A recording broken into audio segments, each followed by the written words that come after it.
بسم الله الرحمن الرحيم. الحمد لله رب العالمين والصلاة والسلام على أشرف الأنبياء محمد وعلى آله وصحبه وأمته أجمعين أما بعد. عزیز صحابہ کرام، تسہیل الادب کا حصہ اول ہم نے مکمل کر لیا۔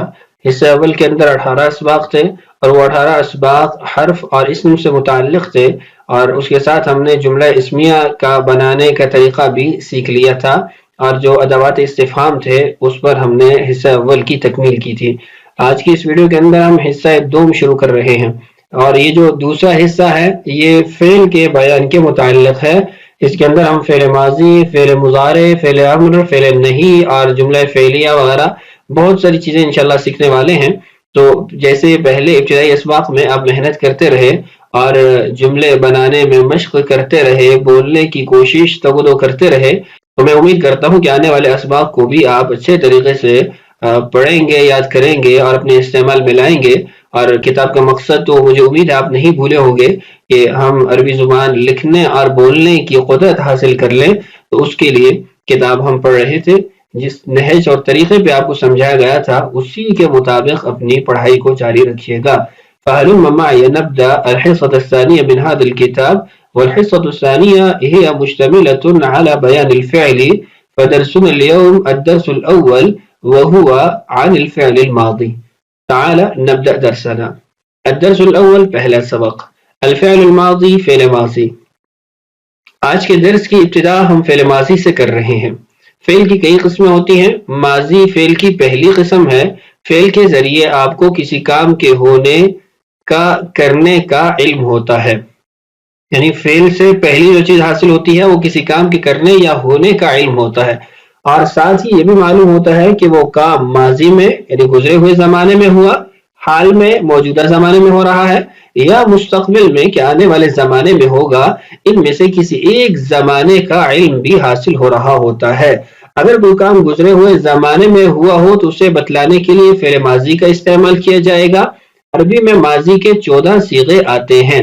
یہاں سے اب عربی زبان کے اعتبار سے ہمیں سکھایا جا رہا ہے، اگر آپ نے عربی زبان میں کسی ماضی کے فعل کو بیان کرنا ہے تو اس کے لیے آپ کے پاس 14 صیغے ہیں۔ اور یہ 14 صیغے کیسے بنتے ہیں؟ فعل مصدر سے بنتا ہے، یعنی مصدر منبع کو کہتے ہیں، اور منبع سے پھر آگے شاخیں نکلتی ہیں، آگے کلمات نکلتے ہیں۔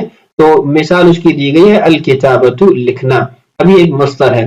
اب الکتابۃ سے آگے ماضی کے بھی صیغے نکلیں گے، مضارع کے صیغے بھی نکلیں گے، امر نہیں بھی بنے گا، یہ تمام طرح آگے پھر آپ جو ایک لڑی ہے وہ چلتی رہے گی۔ اس مصدر سے اگر آپ فعل ماضی کے 14 صیغے بنانا چاہیں تو اس طرح بنائیں گے۔ نیچے اس کا طریقہ کار دیا گیا ہے، آپ صرف کی کتابوں میں تفصیلی طور پر پڑھ چکے ہیں۔ کیونکہ صرف ہمارا محل بحث نہیں ہے تو اس لیے ہم صرفی مباحث کی طرف نہیں جا رہے، ہم اپنا جو فوکس ہے یا ہمارا جو مد نظر ہے وہ عربی زبان ہے، تو اس لیے میں زیادہ صرفی باتوں کی طرف نہیں جاؤں گا۔ اچھا، اب صیغے جو دیے گئے ہیں ان کو تقسیم کر کے ذکر کیا گیا ہے۔ پہلے 6 صیغے غائب کے، پھر 6 صیغے وہ حاضر کے، پھر اس کے بعد 2 صیغے متکلم کے۔ یہ ترتیب وہی ہے جو آپ ضمائر کے اندر پڑھ چکے ہیں۔ غائب کے 6 صیغے، واحد مذکر غائب، کتبہ اس ایک مرد نے لکھا، تثنیہ مذکر کتبہ ان 2 مردوں نے لکھا، جمع مذکر کتبو ان سب مردوں نے لکھا۔ غائب آپ کو معلوم ہی ہے کہ تیسرے آدمی کے بارے میں بات ہو رہی ہوتی ہے۔ واحد مؤنث کتبت اس ایک عورت نے لکھا، تثنیہ مؤنث کتبتا ان 2 عورتوں نے لکھا، جمع مؤنث کتبنا ان سب عورتوں نے لکھا۔ تو یہ 6 صیغے ہو گئے، آپ نے صرف میں یاد کر لیے ہوں گے۔ اگر آپ نے یاد نہ کیے ہوں تو آپ اچھے طریقے سے پہلے ان کو زبانی یاد کر لیں، کتبہ کتبہ کتبو کتبت کتبتا کتبنا، یوں آپ اس کو یاد کر لیں گے۔ پھر اس کے بعد مشق آپ نے ویسے ہی کرنی ہے جیسے آپ کو ضمائر میں بتائی گئی تھی۔ میں انشاءاللہ تمام صیغے پڑھنے کے بعد دوبارہ اس طریقے کو دہرا دوں گا۔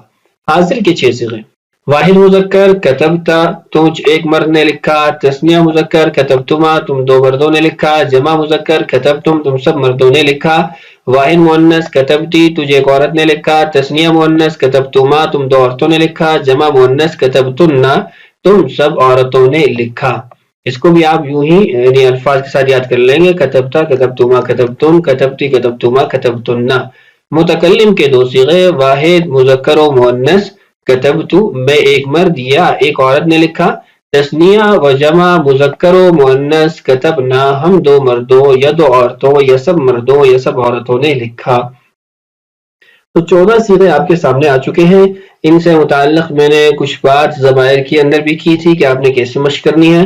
پہلے تو آپ نے اس گردان کو اچھے طریقے سے یاد کر لینا ہے، اس کے بعد آپ اپنے ساتھ ایک جوڑی دار بنائیں گے۔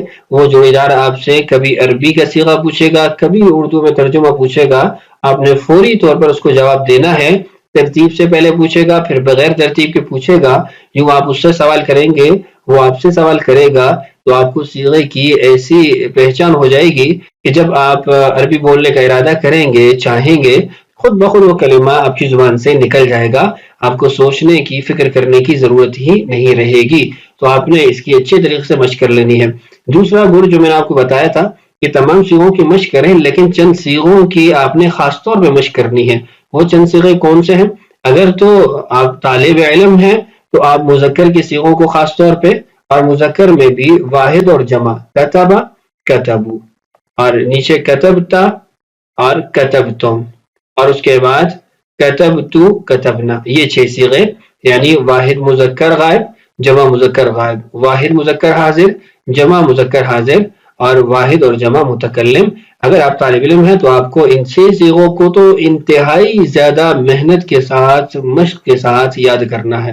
اور اگر سننے والی طالبہ ہیں تو وہ مؤنث کی صیغے اسی جگہ پہ لے آئیں گی، کتبت واحد مؤنث غائبہ، اور کتبنا جمع مؤنث غائبہ، کتبتی واحد مؤنث حاضرہ، کتبتن جمع مؤنث حاضرہ، اور کتبتو، کتبنا۔ یہ 6 صیغے وہ اگر اچھے طریقے سے اسی مشق کر لیں گی تو انشاءاللہ یہی زیادہ ہم لوگ استعمال کرتے ہیں، تو اس کی مشق بھی ہمیں زیادہ کرنی چاہیے۔ تو یہ طریقہ کار آپ سے دوبارہ عرض کر دیا ہے۔ اگلے حصے کی طرف پڑھتے ہیں، الامثلۃ، مثالیں۔ اب مثالوں کے ذریعے جو ہم نے ماقبل میں اصول و ضوابط پڑھے یا گردانیں پڑھی ہیں اس کی تطبیق ہوگی۔ دیکھیے، کتب حامد، حامد نے لکھا۔ اب کتبہ یہ واحد مذکر غائب ہے اور ماضی کا صیغہ ہے، تو ترجمہ میں بھی ان دونوں باتوں کا لحاظ رکھا گیا، حامد نے لکھا۔ دخلت الحجرۃ، میں داخل ہوا کمرے میں۔ ہما سبحا فی النہر، وہ دونوں نہر میں تیرے۔ اب ماضی بھی ہے، تثنیہ مذکر کا صیغہ ہے۔ قرأ الولد الکتاب، لڑکے نے کتاب پڑھی۔ خرجنا من الحجرات، وہ سب حجرے سے نکلی، یعنی عورتیں۔ وقفوا علی الشارع، وہ سب مرد سڑک پر کھڑے ہوئے۔ تو اب ان چند جملوں میں آپ نے غور کیا کہ ماضی کا صیغہ ہے اور جس ترتیب سے آپ نے پڑھا ہے اسی ترتیب سے چند جملے اس کے ساتھ لگا کر ایک مکمل جملہ بنا دیا گیا، مفید جملہ بنا دیا گیا۔ آپ چھوٹے چھوٹے جملے آپ بنانا شروع کر دیں، کتب حامد، کتبت، کتب فلان، کتبتا، هل کتبت، هل ما کتبت، اس طرح آپ چھوٹے چھوٹے جملے بنانا شروع کر دیں گے، کبھی استفہام کے ساتھ، کبھی نفی کے ساتھ، تو انشاءاللہ آپ بہت جلد عربی زبان بولنے لگ جائیں گے۔ ان مثالوں میں غور کر کے بتائیے کہ کون کون سے صیغے استعمال ہوئے ہیں، یہ ہمارا سوال ہے ان مثالوں میں۔ اب صیغے کہاں ہیں، پہلے اس کی تعین کریں، پھر کون سے صیغے ہیں اس کی آپ نے تعین کرنی ہے۔ کچھ میں نے عرض کر دی ہیں جب ہم مثالیں پڑھ رہے تھے، اور کچھ آپ خود وضاحت کر لیں۔ الاسئلۃ، سوالات۔ فعل ماضی کا استعمال کس زمانے کو بتلانے کے لیے ہوتا ہے؟ عربی زبان میں فعل ماضی کے لیے کل کتنے صیغے استعمال ہوتے ہیں؟ فعل کس چیز سے بنتا ہے؟ ان سوالات کے جوابات آپ اب حسب معمول اپنی کاپی میں لکھ لیں گے۔ التمرینات، مشقیں۔ الخروج، نکلنا، اس سے ماضی کے 14 صیغے بنائیے، ہر صیغے کے معنی اس کے سامنے تحریر کیجئے۔ میں 14 صیغے پڑھ دیتا ہوں، آپ نے آگے تعین اور اس کی جو ترجمہ ہے وہ خود کر لینا ہے۔ الخروج، نکلنا۔ خرج، خرجا، خرجو، خرجت، خرجتا، خرجنا، خرجتا، خرجتما، خرجتم، خرجتی، خرجتما، خرجتن، خرجتو، خرجنا۔ دوسرا ہے الدخول، داخل ہونا، اندر جانا، اس سے غائب کے 6 صیغے بنائیے اور معنی تحریر کیے۔ میں یہاں پہ صیغے پڑھ دیتا ہوں، آج کا ترجمہ اور تعین صیغہ آپ خود کر لیجئے۔ الدخول، داخل ہونا، اندر جانا۔ دخل، دخلا، دخلو، دخلت، دخلتا، دخلنا، یہ 6 صیغے آپ نے اس کا ترجمہ اور تعین خود کر لینی ہے۔ تیسرا ہے القراءۃ، پڑھنا، سے حاضر کے 6 صیغے بنائیے اور ہر صیغے کے معنی تحریر کیجیے۔ صیغے پڑھ دیتا ہوں، قرأت، قرأتما، قرأتم، قرأتی، قرأتما، قرأتن۔ اور چوتھا ہے السمع، سننا، سے متکلم کے 2 صیغے بنائیے اور معنی تحریر کیجیے۔ سمعت سمعنا صیغہ میں نے پڑھ دی ہے، اس کی تعیین اور اس کا معنی آپ خود کر لیں گے۔ اس کے بعد اردو میں ترجمہ کیجیے اور صیغوں کی شناخت کیجیے۔ چند جملوں کا ترجمہ بھی کر دیتا ہوں، شناخت بھی کر دیتا ہوں، باقی آپ خود کر لیجیے گا۔ کتبہ حامد رسالۃ، حامد نے ایک خط لکھا۔ کتبہ یہ واحد مذکر غائب ہے، فعل ماضی۔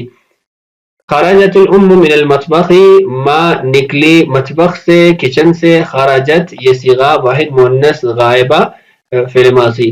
الاختان قرأتا کتابا مفیدا، دو بہنوں نے مفید کتاب کو پڑھا۔ قرأتا یہ صیغہ تثنیہ مؤنث غائب کا ہے۔ ذهب الولد الى المدرسة، لڑکا گیا مدرسے کی طرف۔ ذهب یہ واحد مذکر غائب فعل ماضی ہے۔ الطلبة دخلوا المسجد، طلبہ مسجد میں داخل ہوئے۔ دخلوا یہ جمع مذکر غائب فعل ماضی ہے۔ جلست فی الفصل، میں بیٹھا کلاس میں۔ جلست یہ واحد متکلم ہے، مذکر اور مؤنث دونوں کے لیے استعمال ہوگا۔ سمع رجل القرآن، آدمی نے قرآن سنا۔ سمع یہ واحد مذکر غائب فعل ماضی ہے۔ فتح علی الباب، علی نے دروازہ کھولا۔ فتح یہ واحد مذکر غائب فعل ماضی ہے۔ دخل الهواء في الحجرات، النساء جلسن على السرير، الاولاد قرأوا کتاب اللہ۔ یہ تین جملے آپ خود حل کر لیں گے۔ اس کے بعد ہے عربی میں ترجمہ کیجیے۔ سعید اور حامد نے کتاب پڑھی۔ قرأ سعید و حامد کتابا، یہ تو اس صورت میں جملہ بن جائے گا جس میں آپ فاعل کو مؤخر کر لیں گے۔ اگر فاعل کو مقدم کر کے مبتدا بنا دیتے ہیں تو پھر ہم کہیں گے سعید و حامد قرأ کتابا، تثنیہ کا صیغہ لے آئیں گے۔ مالدار لوگ یورپ گئے۔ ذهب اہل الثروة الى الاوروبا، محمود بازار گیا۔ ذهب محمود الى السوق، حامد کے ابا نے قرآن پڑھا۔ قرأ ابو حامد القرآن، والدہ نے گھر کا دروازہ کھولا۔ فتحت الام باب البیت، ہم زمین پر بیٹھے۔ جلسنا علی الارض، طلبہ نے استاد کا سبق سنا۔ الطلبة سمعوا درس الاستاذ، یا پھر سمع الطلبة درس الاستاذ، دونوں لڑکے کمرے میں داخل ہوئے۔ میں تالاب میں تیرا، ایک خط تحریر کیا۔ تم سب درسگاہ سے باہر نکلے۔ اس کے بعد فقرہ ہے، نیچے اس کا ترجمہ بھی ہے، میں اس کو پڑھ دیتا ہوں۔ هذا رجل، تلك امرأة، هو جلس على الكرسي، هي جلست على السرير، جاء ولد، هو جلس على الكرسي الثاني، جاءت بنت، هي جلست على الحصير، سمعت الامرأة صوت ولدها وقامت من السرير وذهبت إلى الحجرة، سمع الرجل صوت أحد وخرج من البيت، ذهب الولد للعب وذهبت البنت للشغل۔ نیچے ایک ایک جملے کا ترجمہ موجود ہے، آپ اس کو ملاحظہ کر سکتے ہیں۔ دیکھیے هذا رجل یہ ایک مرد ہے، تلک امرأۃ وہ ایک عورت ہے، وہ مرد کرسی پر بیٹھا، عورت چارپائی پر بیٹھی، ایک لڑکا آیا دوسری کرسی پر بیٹھا۔ یہ اوپر والے جو عربی ہمارے جملے ہیں انہی کا ترجمہ نیچے ہمارے پاس اسکرین پر موجود ہے۔ آپ ایک ایک جملے کو سب جوڑ کے ترجمے کے ساتھ پڑھیں گے تو آپ کو جملے کی پہچان بھی ہوگی، صیغے کی پہچان بھی ہوگی اور جملہ بنانا آسان ہوگا۔ وقد درسنا في درسنا هذا الكلام عن الفعل الماضي، فلا بد أن تتمرن وأن تتكلم بهذه الصيغ وأن تستعملها في كلامك.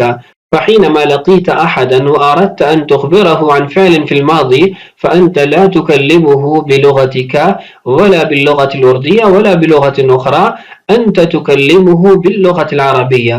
أنت تخطئ يوما أو يومين، مرة أو مرتين، أسبوعا أو أسبوعين، شهرا أو شهرين، ولكن سيأتي يوم أنت لا تخطئ في كلامك وأنت لا تتفكر عن الصيغ، ولكن لا يأتي هذا اليوم إلا بعد الجهد المستمر المستقل، فلا بد أن تجتهد جهدا بليغا. فقلت لك أن تجتهد وأن لا تتكلم إلا باللغة العربية، وهذه نصيحتي لك من أول يوم، من أول درس، بأنك تفهم صاحبك، تفهم من يلقاك، وتفهم نفسك خاصة، بأنك لا تتكلم إلا باللغة العربية. فلو فعلت ما كنت أقول لك من الدرس الأول فإن شاء الله أنت تتكلم باللغة الفصحى، وأنت تتكلم باللغة العربية على نهج بليغ بكل فصاحة وبكل بلاغة.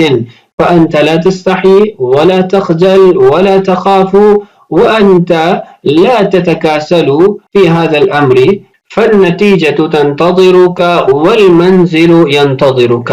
فنحن ننتهي عن درسنا الآن. ہم سبق کو مکمل کرتے ہیں، اسی پہ اکتفا کرتے ہیں۔ جملے بولنے کا مقصد آپ کی عربی زبان کے شوق کو بڑھانا، آپ کو عربی زبان کے سیکھنے پہ راغب کرنا۔ تو میں امید کرتا ہوں آپ ان گزارشات کو سن کر اس پر عمل ضرور کریں گے۔ جو جملے آپ کو سمجھ نہ آ رہے ہوں، عربی زبان میں بولے گئے، اس کے لیے آپ قاموس کا استعمال کر لیں گے۔ بڑے معمولی اور بسیط اور سہل جملے بولنے کی کوشش کرتا ہوں، جس کے لیے مشقت بھی اٹھانی پڑتی ہے، لیکن مجھے امید ہے آپ ان جملوں کی قدردانی کرتے ہوئے عربی زبان سیکھنے کی مسلسل کوشش کرتے رہیں گے، اور بہت جلد آپ بغیر سوچے سمجھے آپ عربی زبان جیسے اردو بولتے ہیں یوں ہی بولنا شروع کر دیں گے۔ اگلی ویڈیو کے اندر انشاءاللہ فعل مضارع پڑھتے ہیں۔ اللہ تعالی ہم سب کے لیے آسانی اور عافیت والا معاملہ فرمائے۔ السلام علیکم ورحمۃ اللہ وبرکاتہ۔